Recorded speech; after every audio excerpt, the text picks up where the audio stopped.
The air in the briefing room was thick enough to taste a stale cocktail of cigar smoke, cold coffee, and the sharp, clean scent of fear masquerading as resolve. It was a windowless vault deep within the Allied headquarters in London, a place where the war was reduced to lines on paper and the weight of decisions that could alter the course of history. A single, bare bulb hung from a wire, its harsh, unforgiving light illuminating the map spread across the heavy oak table. The men gathered around it were not junior officers, they were the architects of the coming storm, their faces etched with the strain of a burden few could comprehend.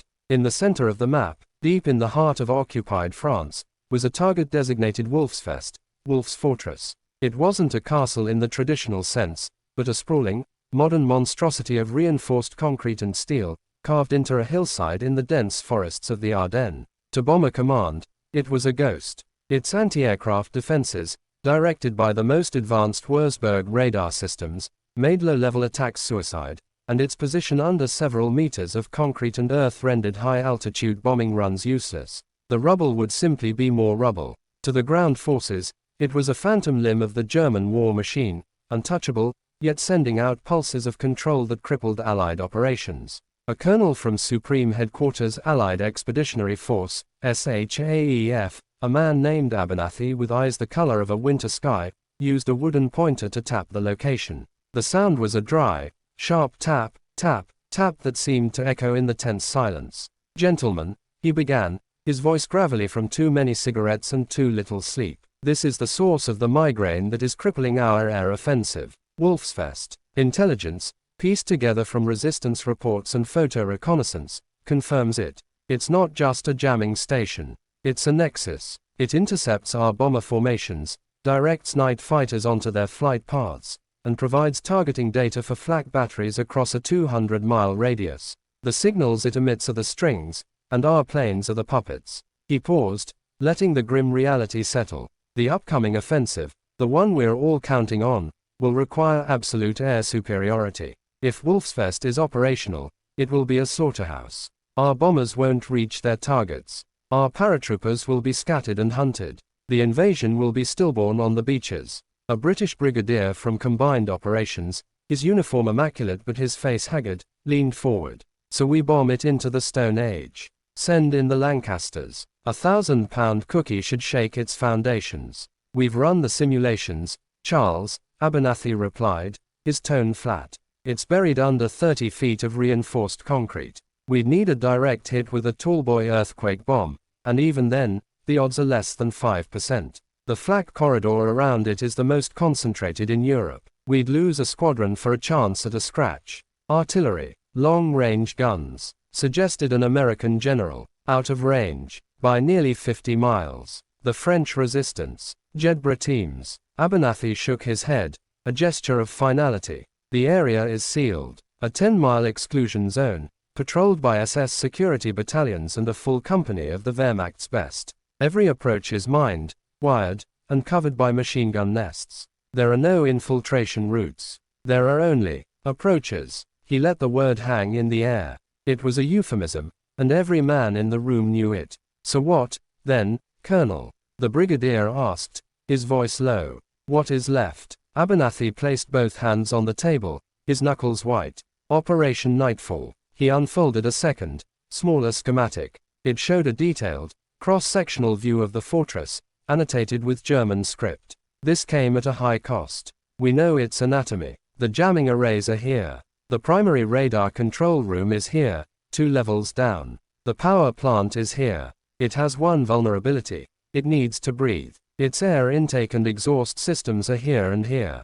He pointed to 2 vents on the hillside, each no larger than a man's shoulders, protected by steel grates and a small, fortified guard post. "The plan is insertion by night, via silenced gliders, into a clearing 5 miles from the fortress. A forced march through the forest to the exhaust vent. A small team, no more than a dozen men, enters through the ventilation shaft. They fight their way down 2 levels to the control room and the power plant, plant their charges, and hold the position until detonation." The room was utterly still. The only sound was the faint hum of the single light bulb. "Hold the position," the American general finally said, his voice dripping with disbelief. "Against a garrison of what? 200? 300? Approximately 350, including the SS security detail, Abernathy confirmed. The charges will have a 30-minute timer. The team's objective is to prevent the Germans from disarming them.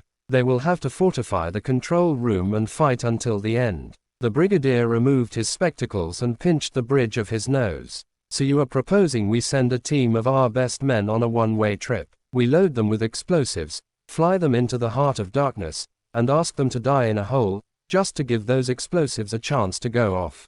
Abernathy met his gaze, his own eyes devoid of any comfort. We are not asking them to die, Charles. We are depending on it. The operational parameters for Nightfall are clear. If we send men, we must assume none will return. There will be no extraction, no rescue force, no reinforcement. It is not a mission of survival. It is a mission of destruction, priced in human lives. The silence that followed was heavier than any that had come before. It was the silence of men confronted with a calculus that went against every instinct of command, the instinct to protect the men under them. They were being asked to sign a death warrant, not in the heat of battle, but coolly, calmly, across a map table. Is there no other way? The American whispered. None, Abernathy said. Without the destruction of Wolfsfest, the air war is lost. And if the air war is lost, the invasion fails. The cost of inaction is far, far greater. He looked at each man in turn. The question is not whether the mission is suicidal. We acknowledge that it is. The question is whether the objective is worth the price. I need your approval to proceed. There was no vote, no formal show of hands.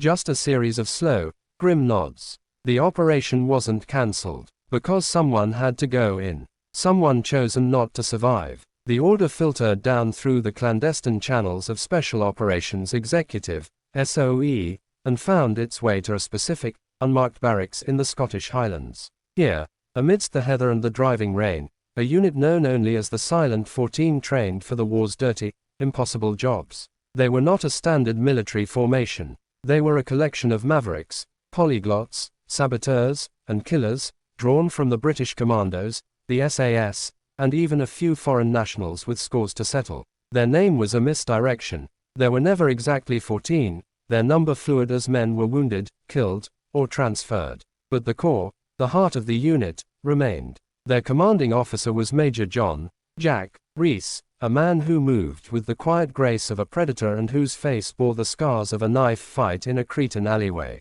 He had been a mountaineer before the war, and he had taught his men to move vertically and silently over any terrain. The 14's reputation was the stuff of whispered legend. They were the men who had crossed the freezing, swollen Rapido River under a hail of German mortar fire to blow a key bridge. They were the ones who had penetrated a heavily guarded chateau in the Loire Valley to snatch a senior Abwehr intelligence officer from his bed. They were the ghosts who left only destruction and confusion in their wake. When Rees was summoned to a private briefing in London, he knew it was for something big. He returned to Scotland 2 days later, his face a granite mask. He gathered his men not in the briefing room, but in the old stone barn they used as an informal common area. The air was cold, smelling of damp wool, wood smoke, and leather. The men lounged on crates and makeshift benches, the casual postures belying the sharp intelligence in their eyes. Rees didn't stand on a platform. He stood among them, his hands clasped behind his back. We've been given a target,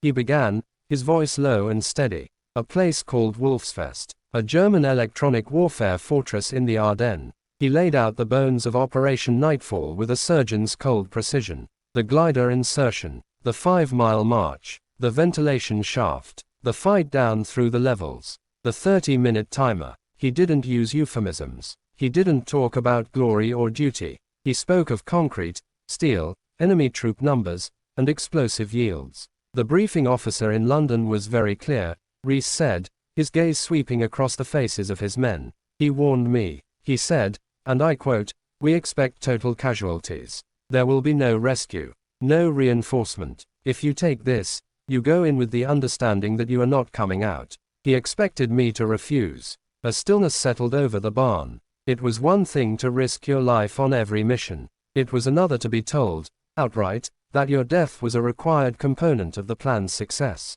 Sergeant Ian McAllister, a burly Scotsman with fists like hams and a surprising talent for delicate electronics, broke the silence. "Sir, a question. This Wolfsfest, Its grid reference. Would that be 48.7129 degrees north, 5.9084 degrees east? Reese nodded, a flicker of surprise in his eyes. It would. A low murmur went through the group. McAllister looked at the others, his face grim. That's the place. The place we've been calling the black hole. The mood in the barn shifted. It wasn't just a military target anymore. Corporal Jacques Leclerc, a French-Canadian with a quiet intensity, spoke next, his accent thick. My cousin, Pierre, in the Resistance. His cell was tasked with gathering information on that area. They sent 3 men in. None came back. Private Sam Crow, the unit's lanky, irreverent American demolitions expert, let out a low whistle.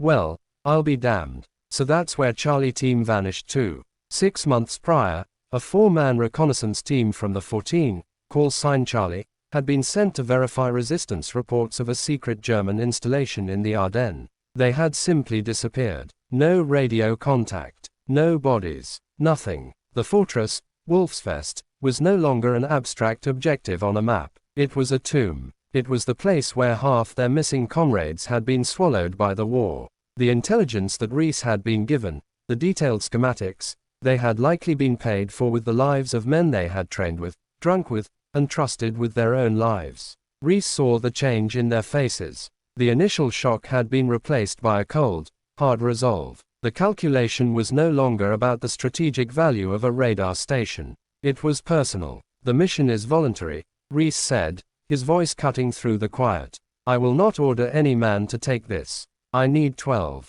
The rest will remain. There is no shame in it. He waited. He expected hesitation, debate, perhaps even refusals. He got none. Not a single man moved to leave the barn. Not one voice was raised in objection.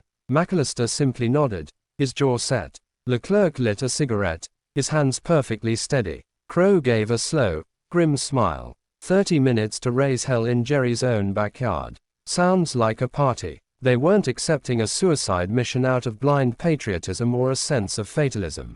They were volunteering for a reckoning. Wolfsfest was more than a fortress. It was a symbol of the war's consuming darkness, a place that had taken the brothers. For the Silent 14, Operation Nightfall was not a death sentence. It was an appointment they fully intended to keep. The planning for the approach was a descent into a special kind of madness. It wasn't about finding a safe path. It was about finding the least lethal one. For 2 weeks, in a sealed-off hangar at a disused airfield in Kent, the Silent 14 lived and breathed the ground around Wolfsfest.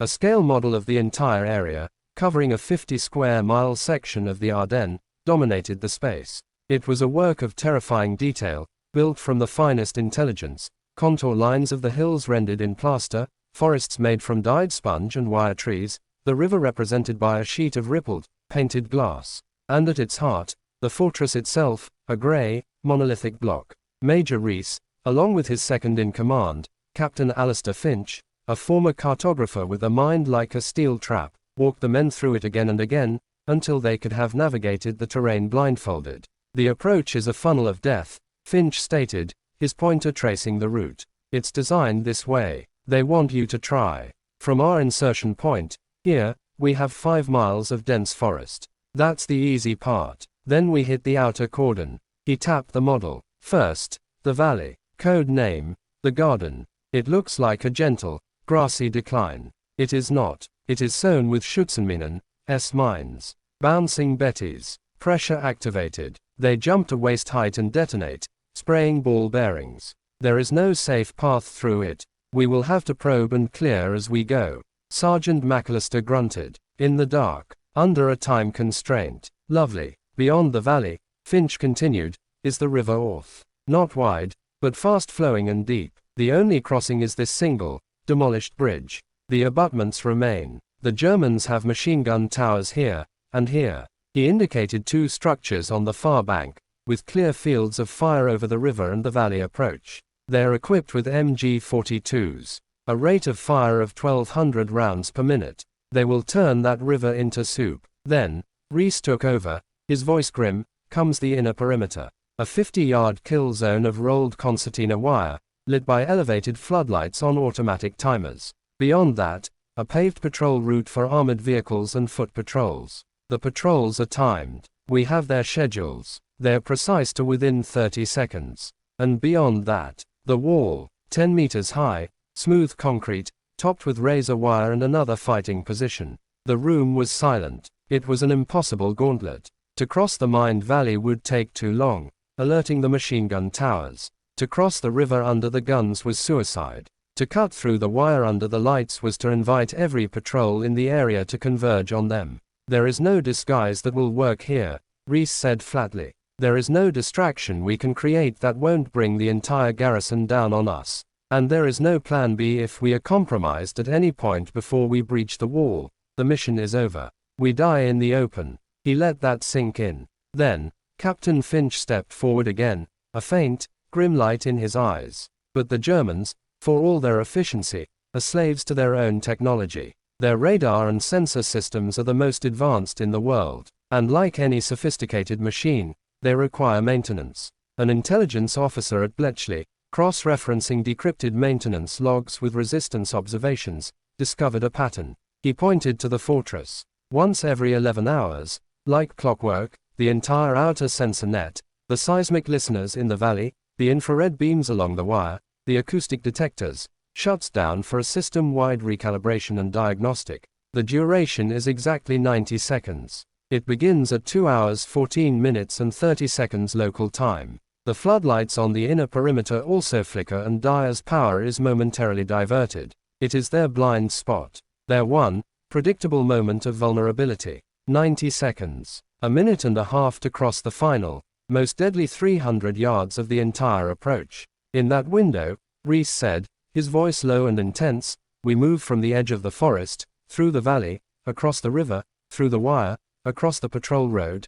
and to the base of the wall. We will have already pre-cleared a path through the minefield. We will cross the river at the ruined bridge abutments, under the noses of the machine gun towers. We will cut a hole in the wire before the reboot. We will be exposed, in the open, for the entire 90 seconds. If we are seen before that window, we're dead. If we are caught in the open after that window, we're dead. But if we are perfect, we might just reach the walls before we die. It was the thinnest sliver of a chance. A crack in an otherwise impregnable defense. They would have to be ghosts, moving with a speed and silence that defied belief. The night of the operation was a gift of bad weather. A low, thick cloud cover blotted out the moon and stars, and a cold, persistent rain fell, hissing through the pine trees of the Ardennes. It was the kind of night that made sentries huddle under the greatcoats and stare at their boots. For the Silent 14, it was perfect. The insertion had been a nightmare of its own. Their Horsa glider, towed by a Halifax bomber, had been cast off over the darkened French countryside, the pilot navigating by dead reckoning and a sliver of river glimpsed through the cloud. They had landed hard in a small, rocky clearing, the glider's belly shrieking as it tore through undergrowth before lurching to a stop, one wing shattered against a tree. They were down, and intact, but the sound felt like a thunderclap in the silent forest. They spent 10 agonizing minutes extracting themselves and their heavy packs of explosives and weapons from the wreckage, expecting German patrols to descend on them at any moment. None came. The weather and the remote location had saved them. The 5-mile forced march to the outer cordon was a test of endurance and nerve. They moved in single file, Reese at point, each man a shadow in the deeper blackness of the forest. The rain masked their sound, but it also made the ground a treacherous slurry of mud and slick leaves. They didn't speak. Communication was by touch, by subtle hand signals. They navigated by compass and by the mental map they had burned into their minds. They reached the edge of the forest, overlooking the garden, with 30 minutes to spare before the window. The next part was the most delicate surgery of the entire war. While the rest of the team lay in the soaking undergrowth, 2 men, McAllister and Private Crow, moved forward into the valley. They were the mine clearance team. They didn't use metal detectors. The metallic content of the S-mines was too low, and the detectors were too unreliable. Instead, they used the ancient, terrifying method of probing. Long, thin knives, made of non-magnetic steel, were gently, slowly inserted into the soil at a shallow angle, feeling for the hard, cylindrical shape of a mine. It was work that demanded a surgeon's touch and a monk's patience. The rain helped, softening the earth, but every inch forward was a gamble with instant, grisly death. McAllister found the first one, the tip of his blade tapping against something metallic. He nodded to Crow, who carefully brushed away the soil, exposing the 3 prongs of the S-mine's trigger.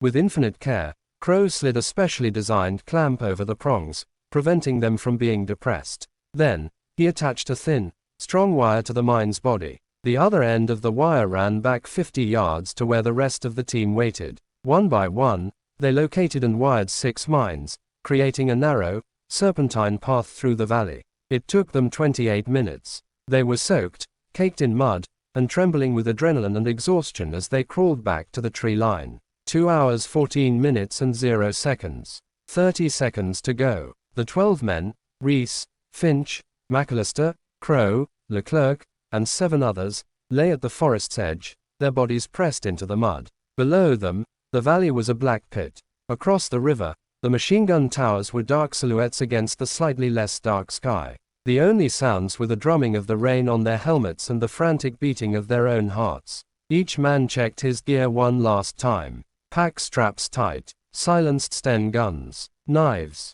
the heavy, shaped charges for the door. They would run, hunched over, their world reduced to the man in front of them and the path they had just created through a field of death. 2 hours 14 minutes and 25 seconds. Reese raised a clenched fist. The signal. 2 hours 14 minutes and 30 seconds. It happened. A deep, sub-audible thrum that had been a constant part of the night's background noise suddenly ceased. The floodlights on the inner perimeter flickered, dimmed, and went out. The world was plunged into a deeper, more profound darkness. Go, Reese hissed, his voice barely a whisper. They went. They exploded from the tree line and down into the valley, a line of wraiths moving with a speed born of pure terror. They followed the guide wires, their boots squelching in the mud, their breaths coming in ragged gasps. They reached the riverbank. The Orth was a black, swirling torrent. They didn't hesitate. They slid down the muddy bank to the remains of the old bridge, a single,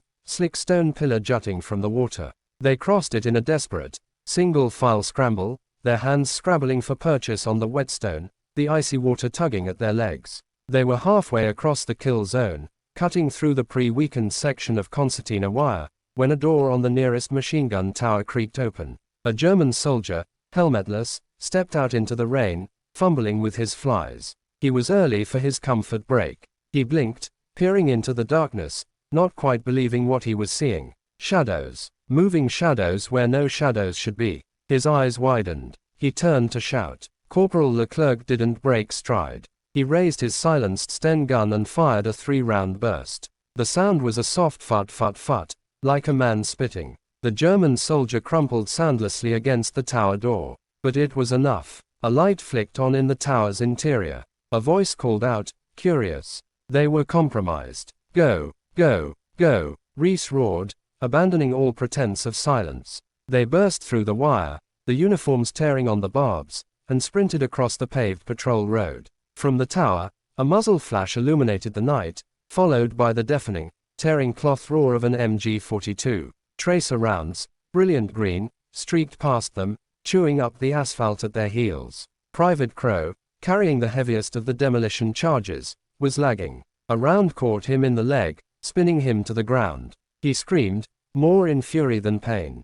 Go on, I'm done, he yelled, fumbling for his own weapon. But it was Private Miller, the youngest of the group at 19, who stopped. He turned, his own light machine gun coming up. Get the door blown, he shouted at Reese. Without another word, he laid down a furious, covering fire at the machine gun tower, the muzzle flash of his Bren gun a strobing beacon in the darkness. He was drawing every bit of fire onto himself. Reese didn't look back. He couldn't. He and the remaining 10 men reached the base of the colossal wall as the floodlights suddenly flickered back to life, bathing them in a harsh, blinding glare. The 90-second window was over. Sirens began to wail, a rising and falling shriek that tore at the night. Miller's firing stopped abruptly. He had died instantly, his body torn apart by a dozen rounds from the MG-42. They were at the wall. They had 11 seconds before the first patrol would arrive. Enough for exactly one thing. Door. Now, Reese yelled. McAllister and Finch slammed the shaped charges against the heavy steel service entrance. It was a calculated risk. The door was strong, but its hinges were the weak point. Crow, had he been there, would have done it with more artistry. McAllister did it with brute force and speed. He set the timer for 3 seconds. Fire in the hole. They turned away, pressing themselves against the cold, wet concrete. The blast was deafening in the confined space, a concussive wave that punched the air from their lungs. A sheet of orange flame billowed outwards, and the steel door, torn from its hinges, flew inward with a shriek of tortured metal. Through the ringing in their ears, they could hear shouted German commands and the pounding of boots on the patrol road. They were out of time. Reese was the first through the smoking hole, his Sten gun up and sweeping. The others followed, a tide of desperate, mud-streaked men pouring into the sterile, brightly lit corridor of Wolfsfest. The air smelled of ozone, concrete, and cordite. Alarm bells clanged incessantly. They were in. They had breached the impregnable. They were now trapped inside a fortress with hundreds of enemy soldiers, their only way out sealed by the advancing enemy. They had entered a place no Allied soldier had ever set foot in, and from which, according to the plan, none were ever meant to leave. The clock was now ticking on the 30 minutes they had to fight their way down to the heart of the beast and bring it all crashing down.